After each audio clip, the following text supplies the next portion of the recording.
Here is the copied text as requested. Welcome back to Dham. If you haven't already, hit that subscribe button and turn on notifications so you never miss an update. Now, let's dive into Chapter 3 of Cranium. And trust me, you won't want to miss a second of it. Chapter 3 of Cranium. The footsteps outside alerted Busaya to awake in the dark before she could fall asleep. She checked her watch. It was 2:28 in the morning. Everyone knew her as an expert in sleeping and resting, apart from being an anthropologist. Yet sleeping in an unfamiliar place was somewhat challenging. She had to fall asleep in an hour, or she'd be too drowsy for productive work. Yet the footsteps outside were bothering her. Who could have taken a walk at this hour? The local spirit? She did ask for permission to work here in the evening. Couldn't the spirit wait until she fell asleep and maybe enter her dream? Why bother her now? The young female doctor turned to her tent mate, whom she turned her back to since early evening. That past hour, Finya kept bugging her, but she chose to ignore it. Her sleep was worth more than responding to Finya's verbal jabs. She'd go to sleep in the director's tent had Finya not stopped. She felt Finya move and slowly slipped her hand under her pillow. "Don't use the light," Finya whispered. "Don't make a sound. Don't go out when you hear something." The stern voice murmured to her before Finya got up. Bua heard a click once in the dark. Not knowing what was going on and with nothing boding well, Bua decided to believe Finya. She could barely dare move, but she could feel her frenemy tiptoe at the tent's entrance. Finya zipped open the tent as quietly as she could before opening it slightly to look outside. Right from the first night, the local spirit here is quite aggressive. Then she stepped out of the tent. Bua could only lay still and pray that everything worked out fine. But bang! So much for her prayers. The second shot rang out and was closely followed by many more, counting 10. Finya was out there. Would she be okay? Though Bua didn't like her, she didn't want her to get hurt. Busaya could only hold her breath. She shuddered at almost every gunshot heard. In less than 5 minutes, the woman Bua thought about ran back to the tent and shone the light. It's safe now. That got Busaya to push herself up, her face pale and distressed. Finya turned on the orange portable light hung up in the middle of the tent. "Are you okay, Lotus Pearl?" Finya asked her before crouching down next to her. "I'm okay."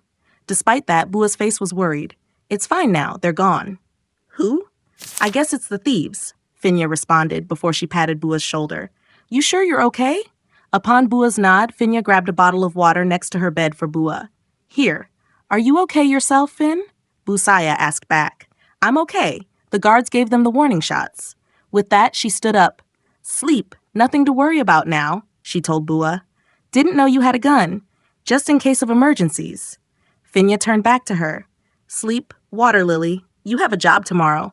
I'll wake you up if anything happens." The half-command, half-saying got Bua to lay down, trying to sleep again. She heard her former classmate sit on her own bed. Not too long, exhaustion took over Bua while Finya lay down quietly. She kept waking up all night. Despite the day before, when she had difficulty sleeping with what had transpired, Bua woke up at dawn, exhausted. She wished to thank Finya for easing her fear and keeping her company, but once morning came, Finya was gone from her bed. After the morning briefing to understand and define the forensic anthropologist and forensic officer's work scope, there wasn't much else aside from identifying the passengers to return their remains to their families for religious purposes. Sending them back was the police's role. Now it had been determined there was no chance of any survivors from the incident. Rescuers were allowed to leave, leaving only 2 units in case of an emergency. As for last night's commotion, the officer informed it was thieves, quite common in this sort of incident. So far, nothing was stolen since they were chased off first. Today, 2 additional forensic officers from the police department arrived. They were expected to lighten Bua and Finya's workload. Half an hour later, a newly graduated female doctor was standing in front of one of the deceased with missing lower parts. The officers uncovered them in the morning, placed a bamboo marker stick, and had yellow barrier tape around the body with a sheet covering each body. Bua crouched down in front of it and closed her eyes. Then she exhaled before lifting her face up towards the sky. "May you rest in peace," Busaya mumbled into the air. She then inhaled to refocus. She barely worked on site.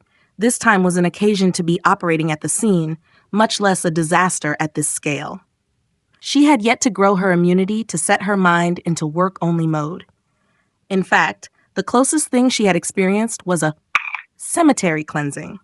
Note, cemetery cleansing is an action in which people get together to organize a cemetery by exhuming, cremating, or reburying unclaimed remains.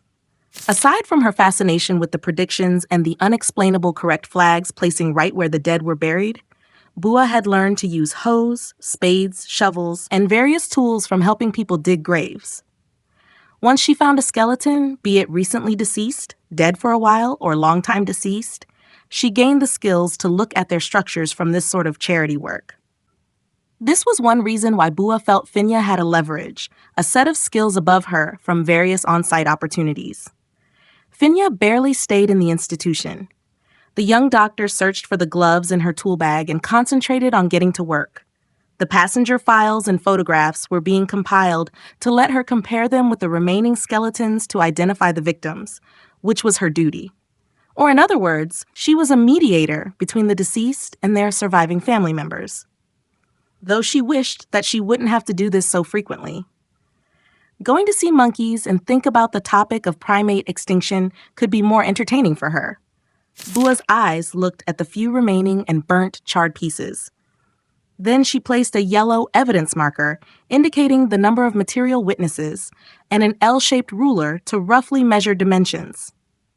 Then she raised the camera strapped around her neck to take photographs, which must be done before the remains of the deceased were collected or moved. Yesterday, she had just uncovered the right leg submerged in a knee-level drainage canal about 150 meters from here. In addition to proving the identity, the tissue part was another way to check for genetic material to confirm the identity. That was the mortuary and the official's role.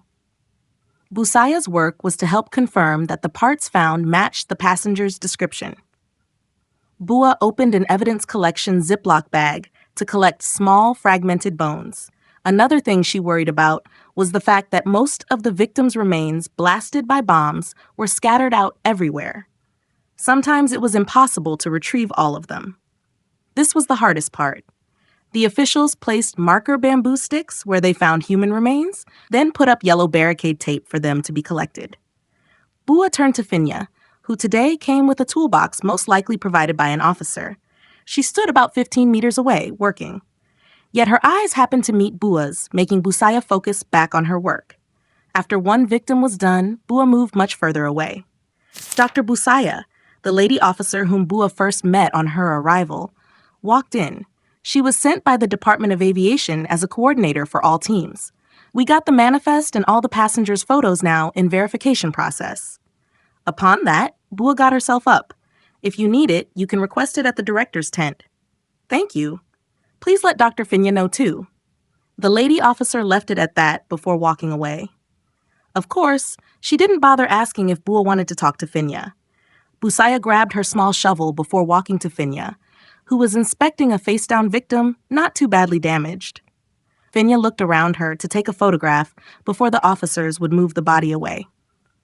You gonna hit me with that shovel? It's for self-defense, Bua said airily. Do I look like I want to mess with you that bad? The female doctor said as she pressed a shutter. Who knows? You got something to say? The officer informed they got the manifest and all the passengers' photos now. You can request if you need it. Finya looked at her, expressionless, before she nodded. If you request, get one for me. Bossy much? Yes, ma'am, Busaya drawled to Snide. Did you get something today? 2 arms and 1 damaged body. Not sure if it's from the blast or the crash. I haven't gotten into them yet, but still, a body. Bua's response made Finya breathe out. It's bad, she grumbled. This is why I don't like disasters or bombing incidents. With that, she looked up at Bua's wearisome face. Have you slept last night? Maybe about an hour. Thanks to you, Finya. Bua did not wait for her response before she walked away. She was uncertain and didn't care whether Finya accepted her appreciation or not. But Finya's eyes followed her back. Then a thin smile appeared on her lips with no apparent reason. they kept to themselves for the rest of the time as they rushed through their work. Today was just the third day, and one more thing they had to worry about was the rain.